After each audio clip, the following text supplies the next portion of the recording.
Well,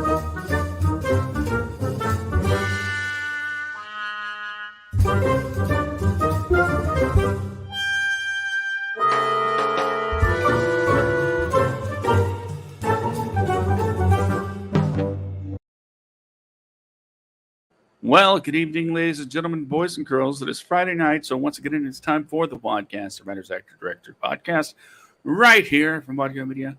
Hello, I am one of your hosts, Josh, joined as always by Brandon. Good evening, everybody. Happy Friday night.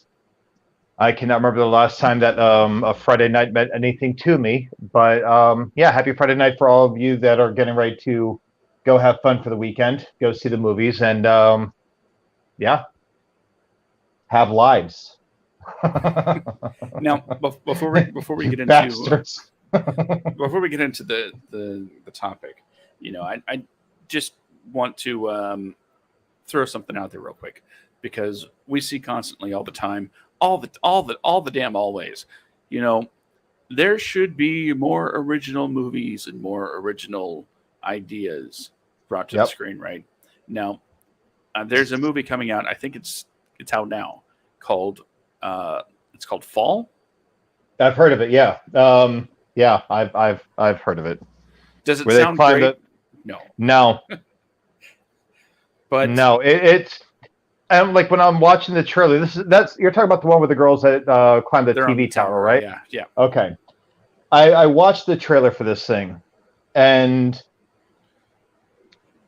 during the cue cards in the trailer, it's like, oh, from the producers of whatever, the people that brought you, and it was that 47 meters down, I think it was, right? Was that the movie? The shark movie? Yeah. Whatever it's called. And I look at this like, okay, so it's two women climbing a tower, and they get stranded on the tower, and it's brought to you by the people that made a movie about two women that go diving, cage diving, and now they are stranded so far below the ocean. And this is a blonde and brunette in this movie, and that was a blonde and brunette in that movie. I'm willing, and the blonde was the more careless one in the 47 meters down movie, and the blonde one is the careless one in this movie. I'm like, I'm going to place a bet right now that somehow the blonde in this one dies. She makes it down, but you know, like the express route. I'm willing to make that bet right now.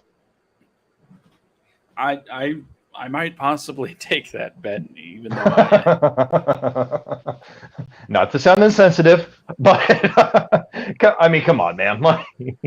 It's an idea of two women getting stranded at the top of a TV tower. No, we have not seen a movie about this, but it's the formula. Yeah. That gets me.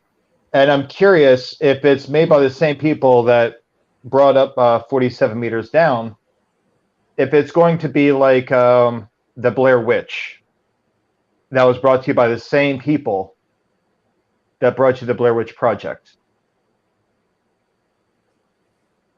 And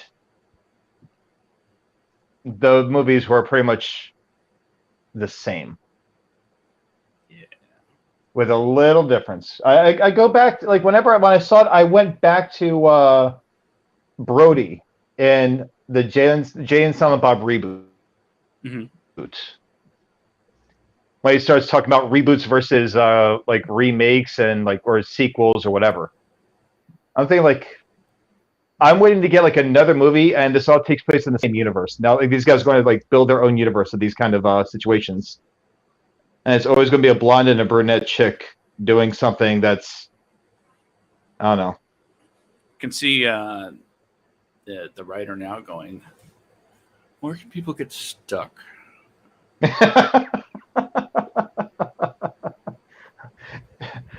They're locked in their car. But the car is in the jungle.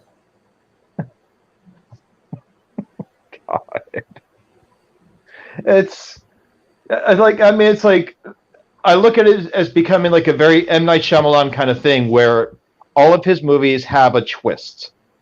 No matter how played out it has been since The Village. The Sixth Sense, okay. Great movie. Fantastic movie.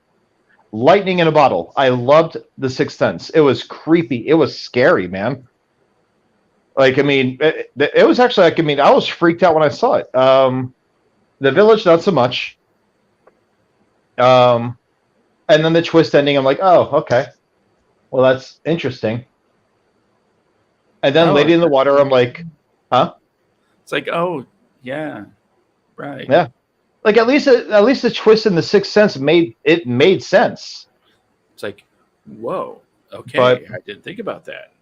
Yeah, and it's like then The Village, I'm like, oh, John Hurt bought a whole bunch of land, and I'm sorry, William Hurt bought a whole bunch of land, and they all moved there, and it's a no-fly zone, but they never heard helicopters or planes flying outside the no-fly. Okay, all right. Lady in the Water. Okay, cool. And so it's like it became a thing with him. So I'm curious if Fall is a precursor to another film where some two women are going to get stuck, or this time to make it fresh, it's going to be a blonde guy and a brunette guy. But you can't do the cave thing because that was already done multiple times. I can see the Google search now of where would you never want to be stuck? How about this? From the people that brought you 47 meters down and Fall comes Stand. Like, wow. Ooh, on a billboard in the middle stuck, of nowhere. No, she's stuck on her kitchen floor. Oh. In the middle of nowhere, but she can't walk, and everything is way out of reach for her. So she's got to stand up. But she's got a, let's say, broken foot, or something happened where she sliced her Achilles tendon. I don't know, something. But she can't stand up, and that's all she's got to do to get to herself and to call for help. So it's 2 hours of a woman in a kitchen just trying to stand up. You know what? Hollywood, hey, call me. I mean, it's just like, I think I have this. You know, when you put it like that, I think Stephen King is the one that originated this. Do you remember Gerald's Game? Yes, I do. The book was the story was amazing. Yeah, I thought the movie was interesting. Yeah, for a story about a woman that is handcuffed to a bed for a very long time. Yeah, with her husband on top of her. I mean, that movie could have been called Bondage Blue Balls, but I mean, you know.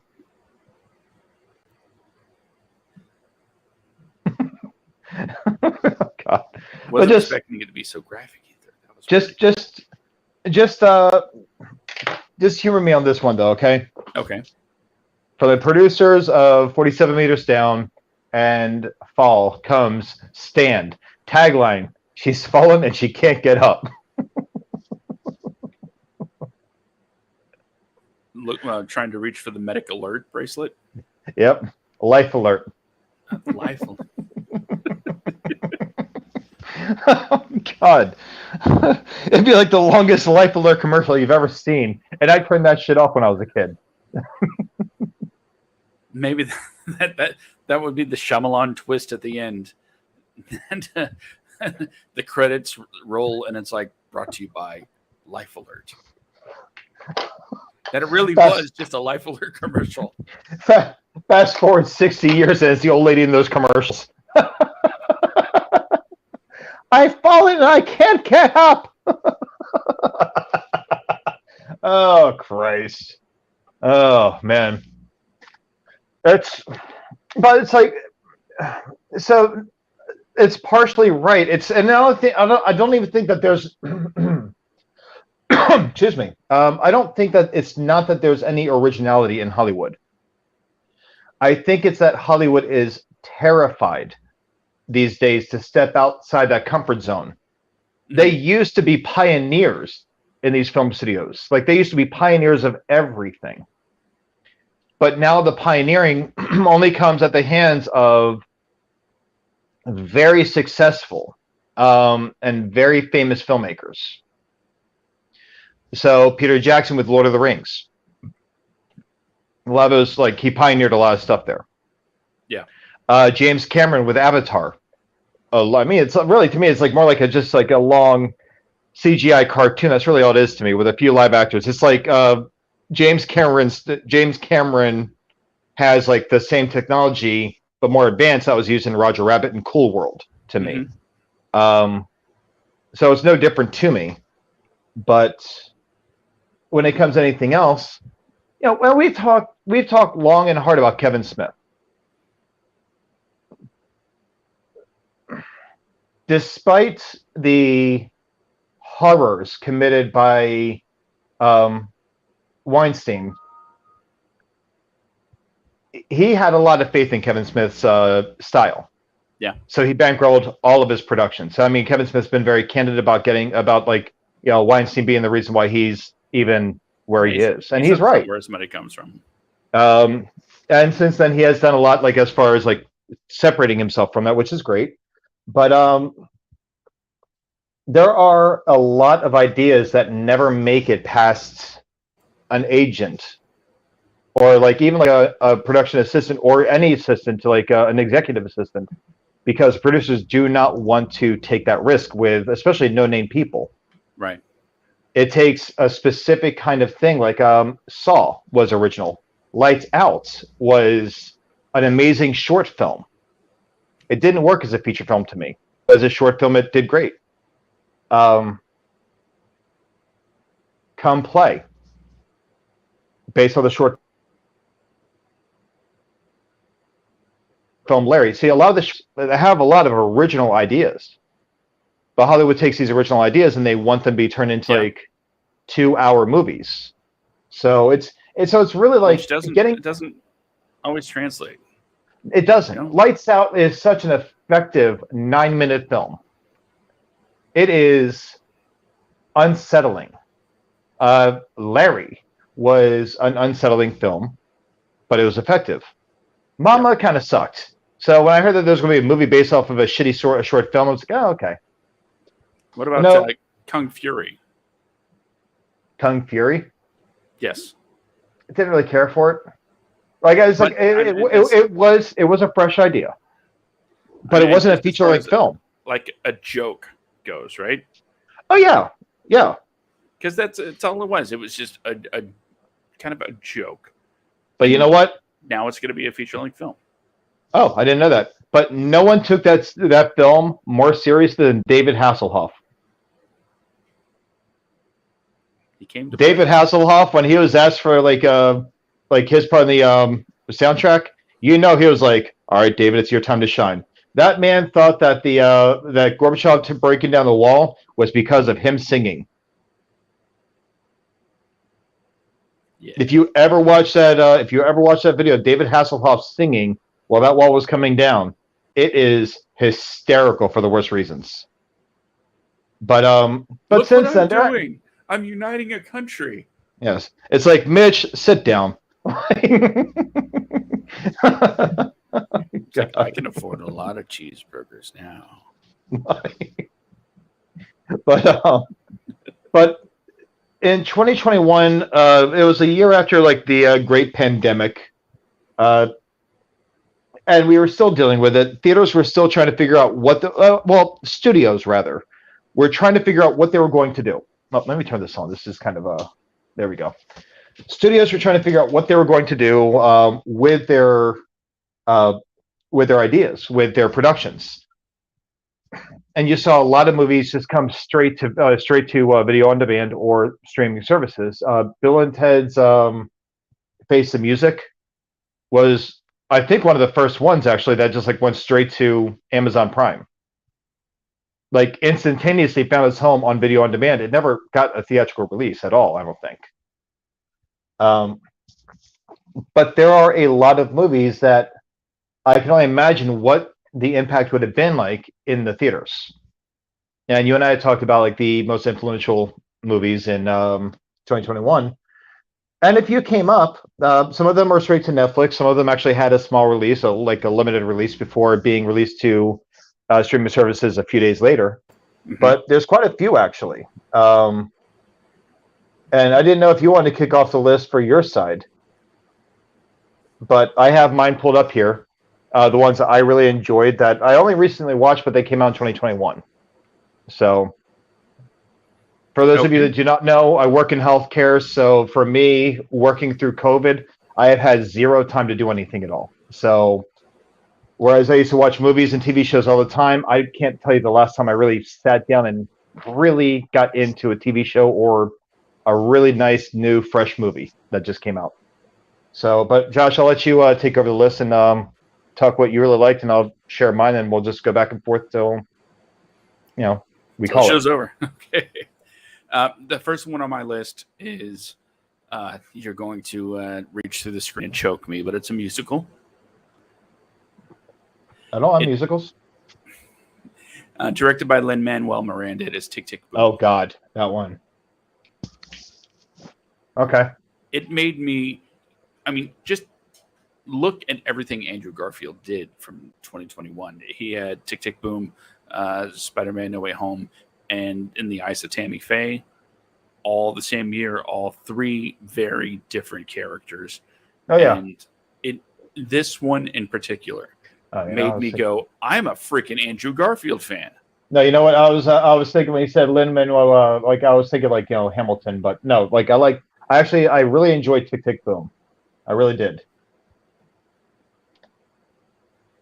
The music was outstanding, and really, for me, it set the bar for everything as far as music-related films that came out in 2020. And I'm including In the Heights. That's an actual Lin-Manuel production from Broadway. Yeah. And I was like, he directed this musical, I think, better than the people that directed his musical. Yep. Tick, Tick, Boom all day. It's making the list. Incredible. I agree with you. So what do you bring us to the table, Brandon? Plan B. Plan B. Okay, I'm not familiar with that one. It came out in 2021. It's of course, all of our movies came out in 2021. But it's about two girls that go to like a party. They have this big thing. And you know what? A lot of conservatives are going to be really pissed off about this movie, and even like me mentioning that I think it's an influential movie. But it deals a lot with what kids go through with careless decisions. That I'm going to say this one time very slowly for all of you listeners that get all butthurt over things that we talk about that you don't like. Plan B deals with two girls with teenage hormones, one of which she gets laid at this party. But it's not by a guy she has a crush on. She gets laid by a very devout Christian kind of guy. The next day, she's afraid that she might be pregnant because, things happen. Reasons. And so, as a teenager, she's trying to hunt down a way to get a Plan B pill to abort any possibility of this pregnancy. So you can't get too pissed off because a Plan B is her taking action and not killing a fetus right away. So I don't want to hear any bitching about this one. But it's pretty much it is a comedy. It is hysterical, but it gets so raw at times, and it touches on things because the other thing about this character is that she is of Middle Eastern descent. She's of Indian descent. So I guess more Asian, but whatever. But she's part of a family that is very strict on their culture. So she's got to try to do this and keep it from her family's knowledge. And it's a fascinating, just what if her family finds out? All the stakes are there for her. And it's that, I enjoyed every second of the movie. It shows me, with Relish, it showed me how out of touch with, the teenage crowd I am today. But at the same time, this movie is stuff that happened when I was a teenager. This is something that has happened for generations. Yeah. No matter how old you are, this this goes back. And not to quote Beauty and the Beast here, but tale as old as time here. Shit happens. Most of us are here because of accidental pregnancies. So there's no secret. But this is about a girl that pretty much wants to terminate the pregnancy because she doesn't want it to. She's not ready for it.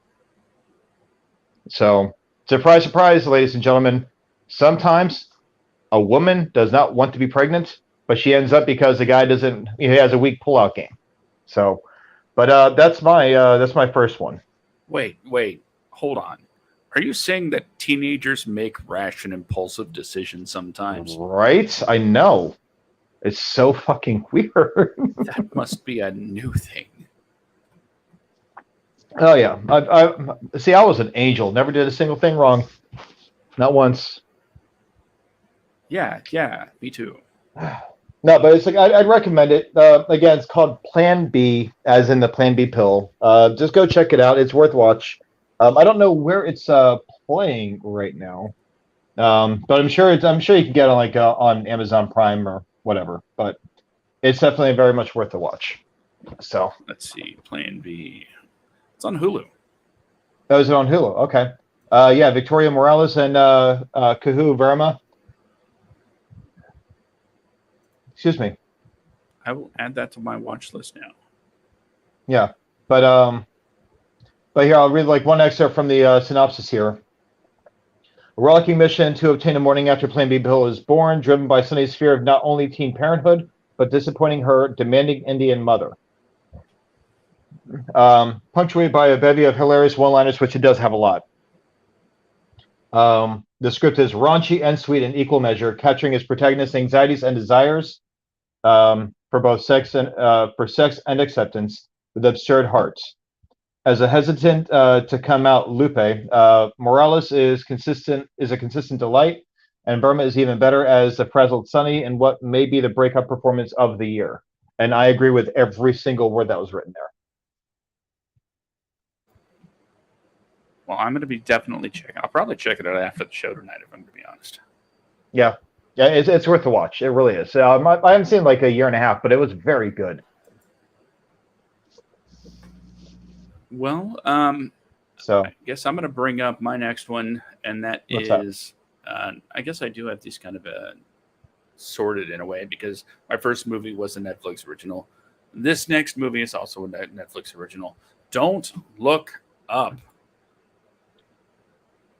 All right. Talk about a movie that I don't even want to say it divided the audience. Oh God. It was and some folks say that Adam McKay might have been a little too on point with some of his commentary on this. But the thing is, depending on which side of the political spectrum you are, had a lot to do with how you felt about it. But the thing is, looking at it made fun of both objective lens. Yeah, it took the piss out of everybody. Conservatives with and this isn't me perpetuating a stereotype. It's just the stereotype portrayed in the movie. A conservative stance on not being science focused, ignoring things that are right in front of them, to the liberal, like Hollywood liberal, so stuck up their own butts that they think, that just because they say it, it's all awesome. That and the sensitivity, because that one scene with Leo DiCaprio and Ariana Grande, when they were sitting in the same room, like in the waiting room, I forget what exactly transpired, but at first Ariana Grande was so sweet about something and so excited to meet him, and then he says something and just switch flipped, full on attack mode, instant offensive. And yeah, I don't get it. And I had to I have family members that said that movie was trash because it spoke illy about the wannabe the Fuhrer. But the thing is that it beat the hell out of everyone in that movie. It's South Parked both sides in that movie. Yeah. And you have Jennifer Lawrence and Leo DiCaprio in the middle.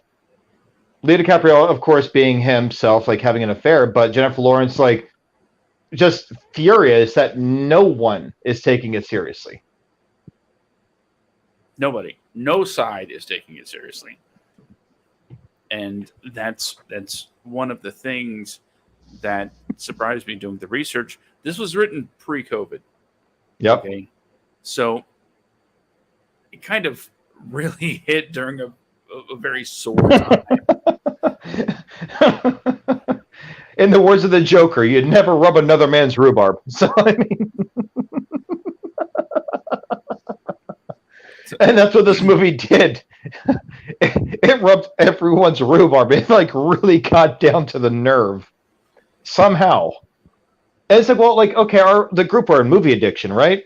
Yeah. Holy shit. The people's like, oh, liberal Hollywood. Like, did you watch the movie? Like, there's no liberal Hollywood here. That. Like, it reminded me of The Hunt. Like, the reaction reminded me so much of The Hunt. Oh, liberals are hunting down conservatives. Like, you should watch the movie. No, it's horrible. No, you should watch the movie. It shows both sides are dumbasses. No, you should. The liberals are not painted very... No, they're not in a good light at all. No, they're so stupid. And you had the one person, just like with Don't Look Up, that is stuck in the middle. Just the scientists going, why don't you follow the science, guys? Yeah.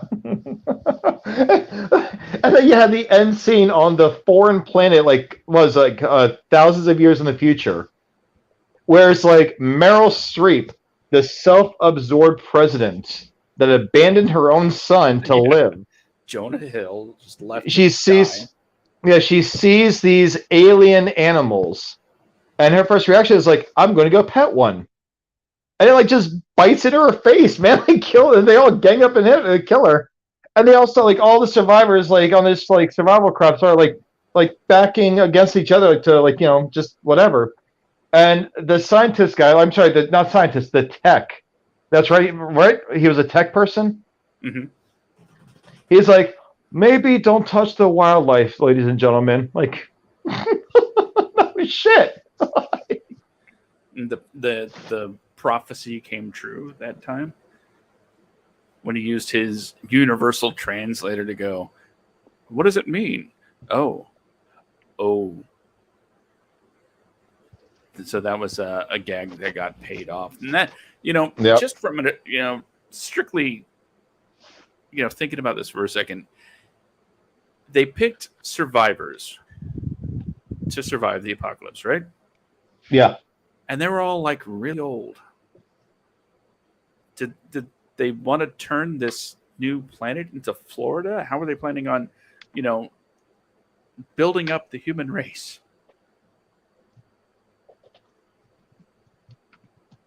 Yeah, I have no idea. And like considering the age of half the survivors. Yeah. Yeah, no. They're not going to do it. It's a movie that I enjoyed very much. Thought it was hilarious. Thought it was very, very well done. Oh yeah, no, absolutely. Had a lot of really impactful moments at that time. Yeah, no, absolutely, man. No, it was great.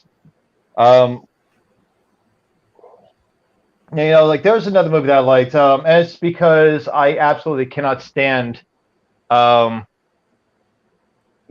Josh, you know me, man.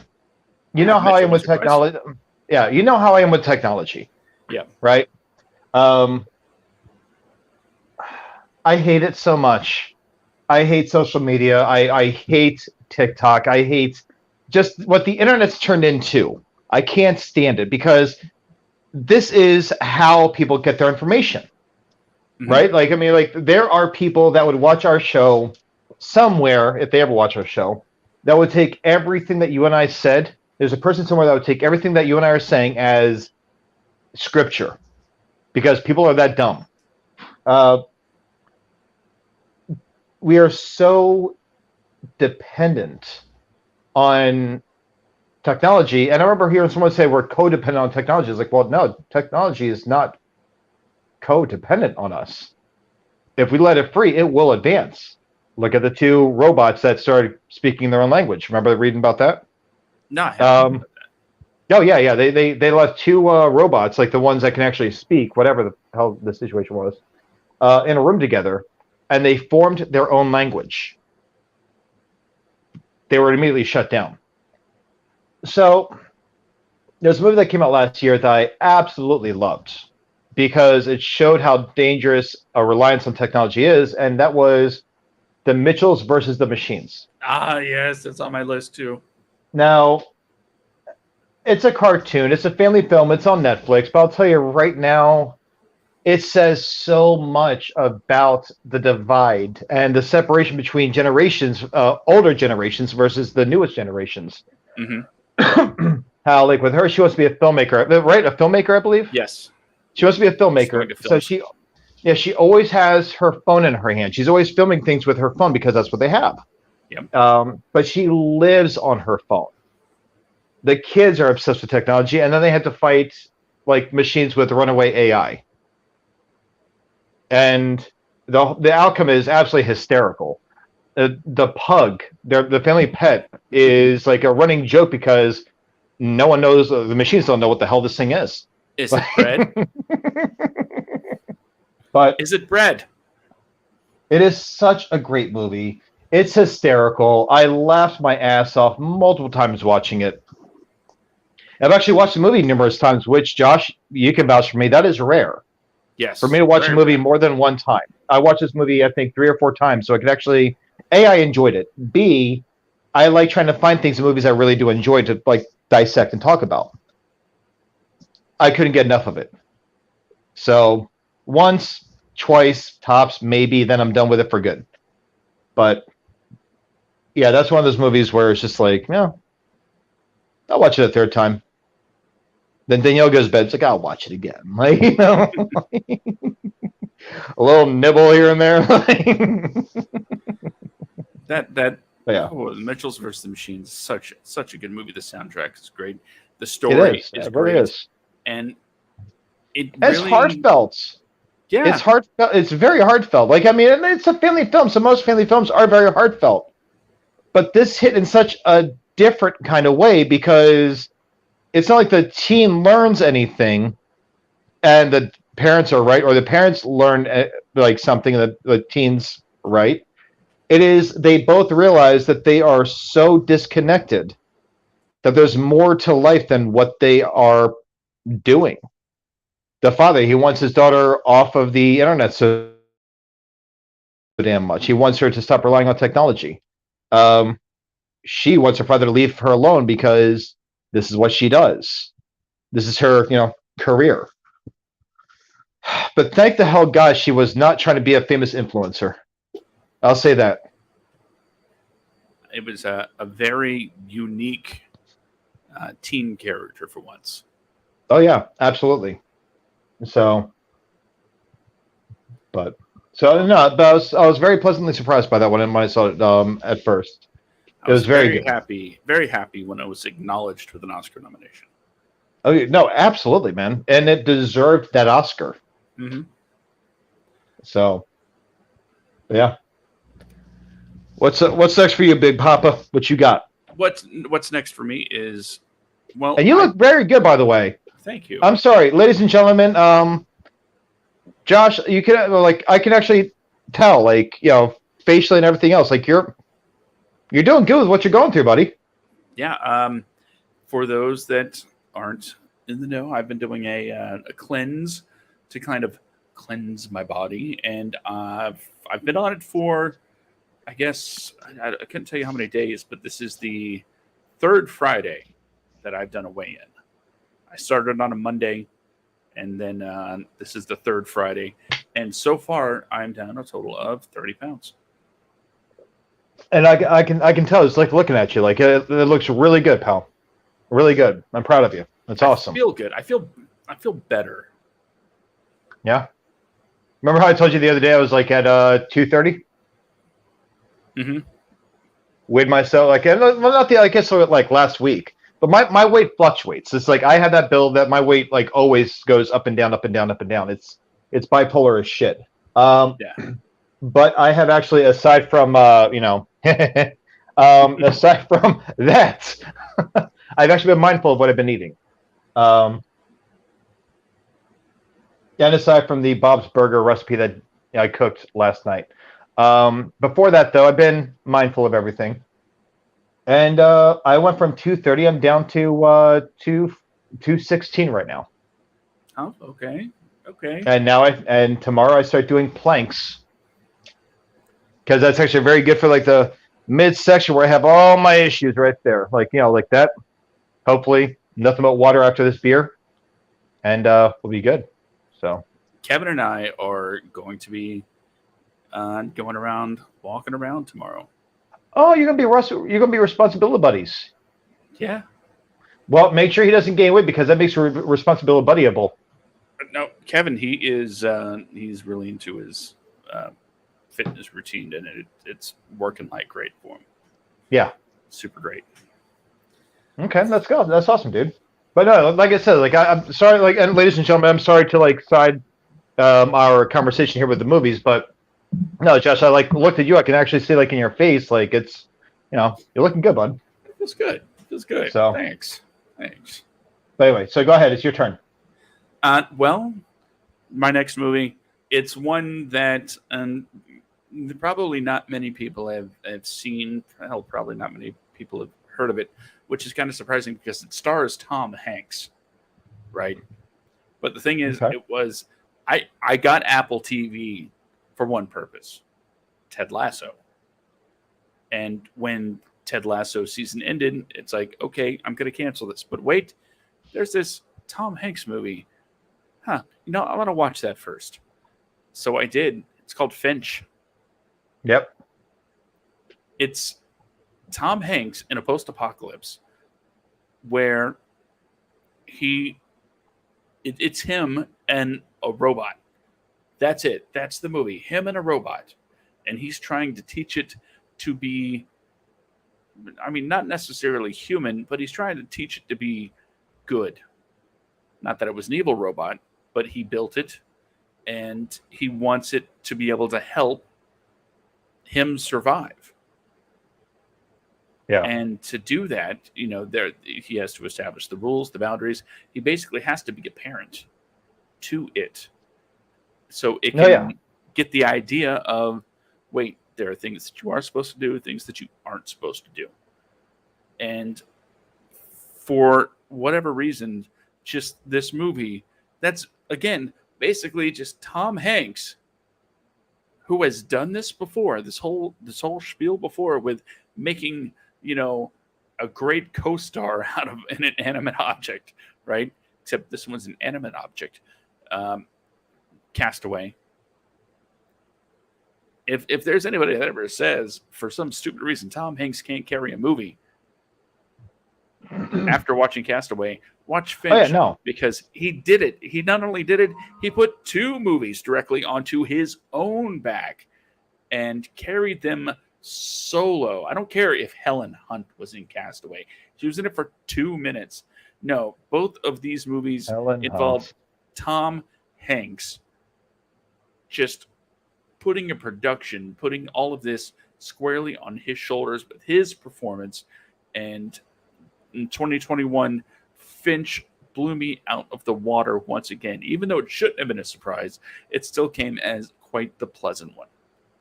So, music, what would you, just let me think of how I can phrase this question here. But,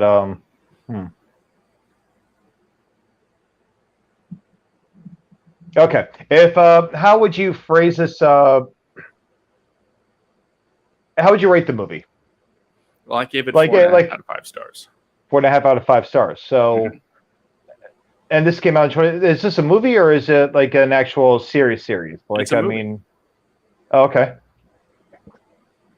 Gotcha. All right. See, I haven't seen it yet because I currently don't have Apple Plus. So if you have Apple Plus, just go ahead and send me the passcode and login information and stuff like that. I don't have it anymore. And I don't plan on having it again until Ted Lasso comes back. No, season. Well, I mean, like, well, I guess I would hope they're making season 3 because, what's his face betraying Ted Lasso and going to another team. Yeah, there's one more season. But it's going into the final season. Okay. See, that's what I like about like some TV. Like, you don't need like 25 seasons for a TV series. That's why I never got into things like and there were people that I made a post the other day on Facebook talking about movies that I have not seen or TV shows I have not seen, and I wrote this list because I was getting razzed by so many people about not seeing some of these shows. I got sick of being razzed. Like, you know what? Razz me all you want. These are the movies I have. These are TV shows I try to watch, and I just stopped. And Supernatural is on there, and I know I hear that's such a great show. I don't care. And I'm not going to get caught up because it's like 17 seasons? 15 seasons. 15? Okay, well, that's better. And a prequel series coming out soon. 15 seasons. And each episode's like an hour long. There's no way in hell I'm going to watch this show. That is a show that falls into the category of should have watched it when it was coming out. I get berated constantly by my oldest about, so when are you going to watch Supernatural? You watch what? My oldest keeps asking me, when are you going to watch Supernatural? Never. I watched the first 3 episodes. Yeah, tell your kid, like, yeah, it's not for me. I've only seen 1 episode of Game of Thrones, so it's doing better than that. That should count for something. Yeah, like, I mean, it's like it's. I watched. I tried watching. I tried so hard to get into Game of Thrones. I really did. At the time, I had a roommate, Lynn, really sweet girl. I had a roommate. I was hanging out a lot with Shanna, Kelly from a few weeks ago, her sister. I was spending a lot of time with her. Shanna was both she and Lynn were really big into Game of Thrones. I'm like, yeah, I'm fine. I got the first season for Black Friday. I paid like $9 for it. I'll watch the show. I'll get into it. That way I can keep up with you guys. It's awesome. Shanna and Lynn are in the living room with me while I'm watching this show, talking about, oh my God, look how Joffrey was here. Like, this is before he went on psychotic. Like, huh? Like, oh my God, look at this person. I can't believe what happens. Like, huh? That happens? Yeah, cool. I'm done. Sean Bean is like, oh, he dies. Like, well, that's Sean Bean. Of course he dies. That's one thing I knew that was going to happen. Sean Bean going to do what Sean Bean does best. He's going to die. But so all the other stuff though, I was just like, okay, I can't. Oh, this is before he knew he could talk to animals. Like, hey, what? Dr. Dolittle stuff going on there. Okay. Like, and I even asked, like, does Eddie Murphy teach him? We just. But that would make it great. I would watch it in a heartbeat. I got so annoyed, so pissed, I just gave up. And then, like, I think I was talking to Shanna a few months ago. I was just, like, bullshitting with her on the phone. And this is after Game of Thrones ended. And she made a joke about, like, my interest in movies or TV show, whatever it was. But I was like, it could be worse. I could have followed Game of Thrones all the way through to its entirety and been completely let down by the random change of events and the complete 180 of a character's growth. But I didn't. So I'm good. Supernatural, and I know how Supernatural ends. It's been spoiled for me. So why do I need to watch the show now? I know how it ends. Huh? You know, there's a new series coming out. Yeah, prequel series. I'll watch that. It leads up to another show I've never seen.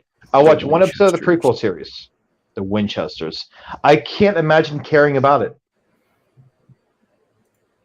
But anyway, but we are not talking about TV shows. We're talking about movies. Right. Sorry, that was on me. I do apologize. I have one that I really enjoyed so much that I bought it instantaneously after I saw it. No, really? Oh yeah, Nobody with Bob Odenkirk. Yes, also on my list. I watched this movie, and for those of you who have not seen this, it is about a man who is a former member of the military. It even has the legendary Christopher Lloyd in it as his father.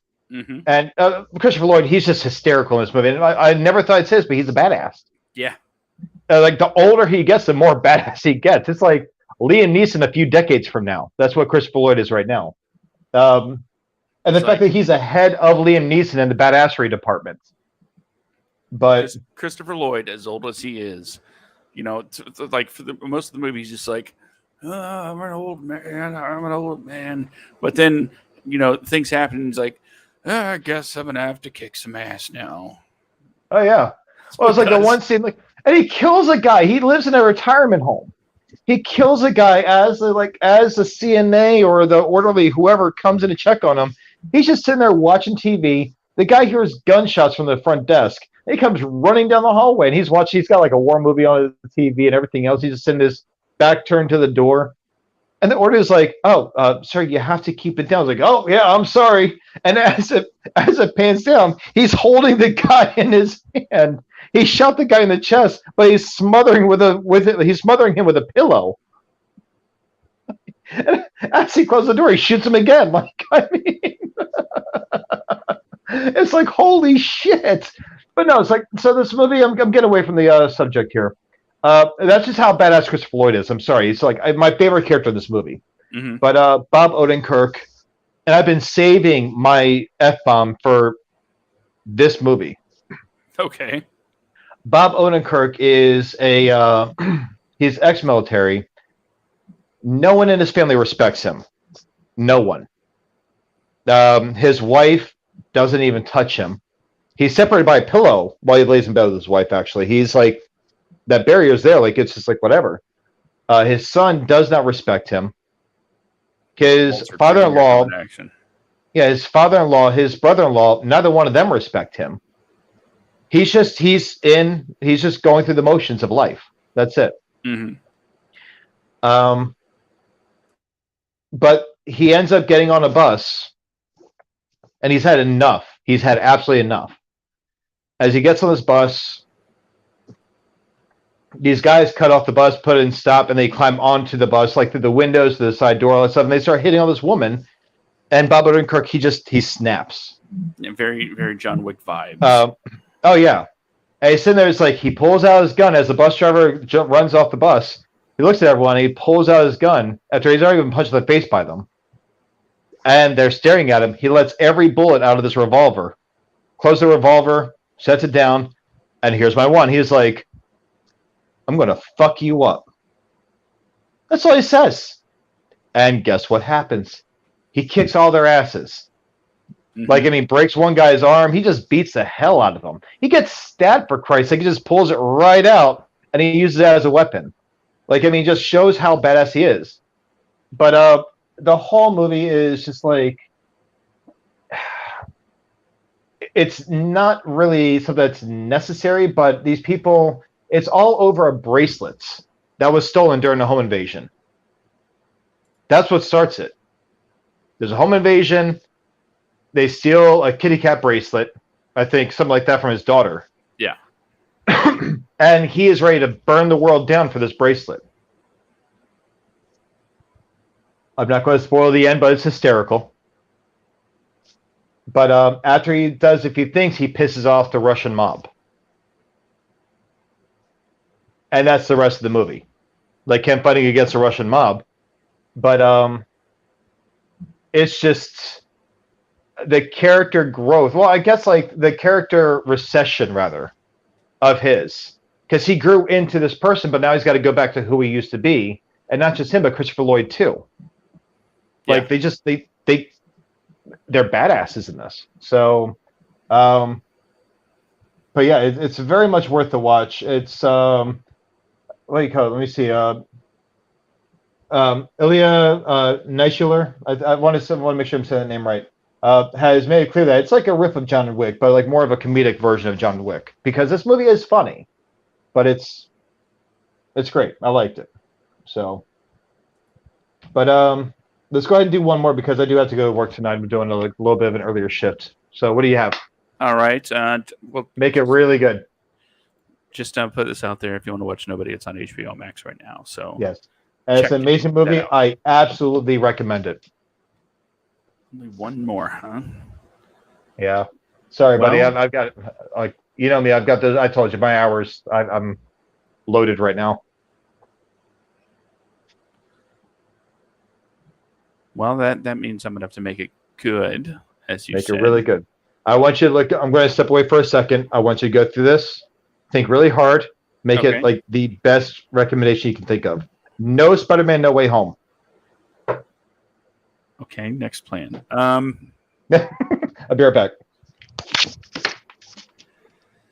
See, the biggest problem with having to go through one is I have several more on my list, and quite frankly, how does one decide between these particular movies on the list? I'm not really sure how I can. I could go top to bottom as far as ranked, my ratings go. By the way, Mitchell's vs. the Machines was my number one movie of 2021, higher than, literally everything else. But I could go to my next one up on the list. I suppose that's the way I could go to the 4.5-star movies. I still have a few of those that I haven't talked about. And that's the thing when it comes to most influential movies. I have not just read straight down a list. I tried to pull actual different movies for different reasons. So for this, okay, I think I'm going to pick a movie that has powerhouse performances and a killer story and really deserves all the recognition that it can get, and that's Judas and the Black Messiah. Oh, yeah. Absolutely. And I say influential, especially for the way that it impacted me, where it made me feel like, oh my God, this is a thing that happened? No, yeah. It's a messed up story. The whole thing is really messed up. But the thing, other than the story, is the fact that these performances were just absolutely incredible. What more can I say? If you haven't watched it, HBO Max, check it out. Judas and the Black Messiah. It will piss you off. Yep. And it will make you think about how things happened in the past. Oh, yeah. No, absolutely. And how they still haven't been righted as far as some responsible parties go. Well, I'll tell you what. I have an idea, and this is for our listeners. I apologize that our show is only like an hour long most times at tops. It's like largely on me, not Josh. But I think that this deserves us actually coming up with a list and posting on the WADcast.com. Our top 10 lists of 2021 and why they are movies that we would recommend to people. Doesn't have to be video, written, an article, whatever. But still, I think it's something that we can actually really dive into. Okay. So we'll each write an article. Yep. So, but yeah,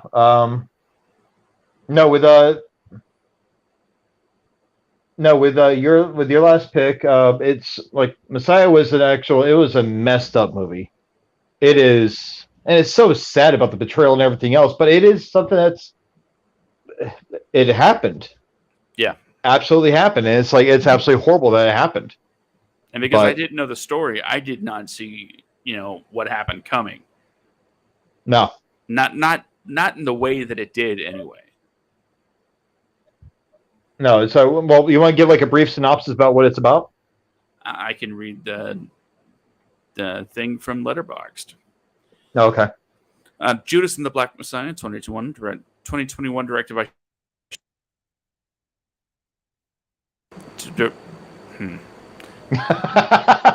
We did so well the entire show. We almost made it. Almost. Judas and the Black Messiah, 2021, directed by Shaka King. The story of Fred Hampton, deputy chairman of the National Black Panther Party, who was assassinated in 1969 by a Cook County tactical unit on the orders of the FBI and Chicago Police Department. Yep. I didn't read that before I watched it. No, I didn't know anything about it before I watched it. But it was a very good movie. It was, no pun intended, it blew me away. Oh. Yeah, not good. Like, I'm not a good person. Anyway, so it is that time. Again, ladies and gentlemen, I'm sorry. I'm trying to get off on Friday night so we can actually have a full show and actually have fun to like just engage and jump into stuff and like not have to worry about a time frame. But until that happens, this is how it's got to be. But I do have to get going. But if you can, please feel free to give me give me a call. Don't ever call me. You can follow me on Instagram, bjacksman1982, same as my handle that you see on our little thing, like right over here. That's my Instagram handle. TikTok, I have a few things. Just look at Brandon Junk. You'll see a picture of me wearing these glasses. Just like the whole like look going on, but it's black and white. Instagram at the WADcast. Same with Facebook, the WADcast. You'll know both of them by having that black profile picture with a white banner that says WADcast in it. Give us a like and follow. And by all means, if you ever watch the show, just jump into the conversations. You can even comment on these videos after they go up on Facebook. Comments. We will comment back. Yeah. I'm working on being more active with our social medias, but it's hit or miss with me. I'm really bad at social media. But yeah, that's about it. But I do have to get going. Ladies and gentlemen, please have a great and safe Friday night and the rest of your weekend.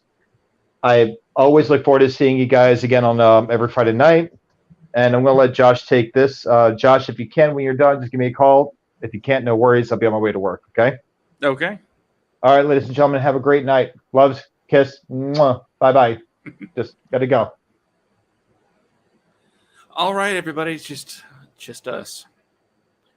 Before I head on out of here, why don't I throw up some of the pertinence for the rest of the information you might need to know. The WADcast is Friday nights at 10 p.m. Eastern, 7 p.m. Pacific. Every Friday. This has been episode number 101. Next week, it'll be episode number 2, and so on and so forth.